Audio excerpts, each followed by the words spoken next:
Hello, this is Nicholas Carthy again, and I will be conducting the Reno Chamber Orchestra in two concerts on the 25th and the 26th of January at the Nightingale Concert Hall. People often ask me, how do you prepare scores? Well, mostly you sit in a quiet room staring at a lot of little black dots, wondering, one, whether you understand them, and two, whether you've actually missed anything. But sometimes there's a glamorous side to studying scores, and so today we are in Vienna. And I moved to Vienna in the 90s, and I moved to the building here, and while the movers were struggling to get the piano up to the third floor, a little old lady came down the stairs and said, "Did you know Mr. Schubert used to live here?" And so for several years I trod the same steps as Franz Schubert and lived opposite the house where Salieri, Mozart's rival, lived and died.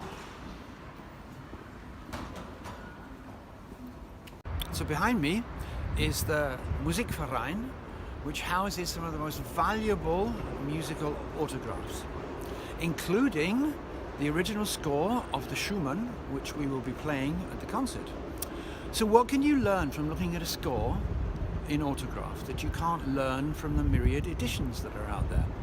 Well, in this case, you can see that the piece, despite its jubilant nature and its optimism, was a great struggle for Schumann to write. He needed to write a crowd pleaser, and he needed to make money, but he seems to have struggled very much with the idea of writing something so optimistic, and there are lots of measures that are crossed out and re-put in, and lots of dynamics.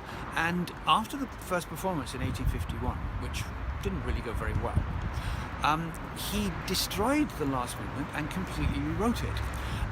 The only thing we have left of that original last movement is there in the Musikverein. And it is a fascinating page because it looks like it would have led her somewhere very, very different.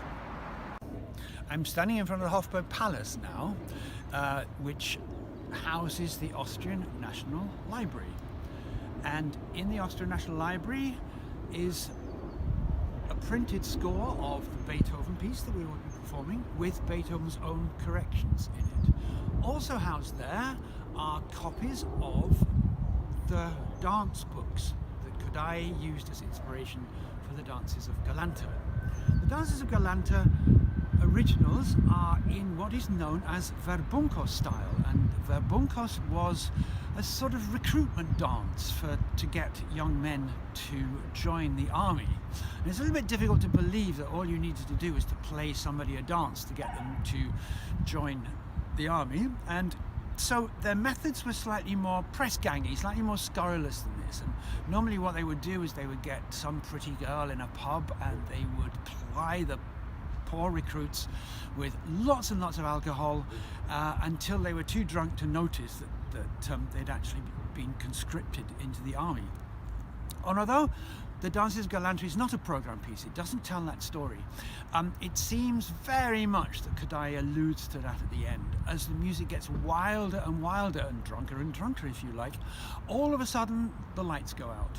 And while our poor chap is lying unconscious on the floor, dreaming of the girl he met earlier, he's been conscripted to fight for king and country.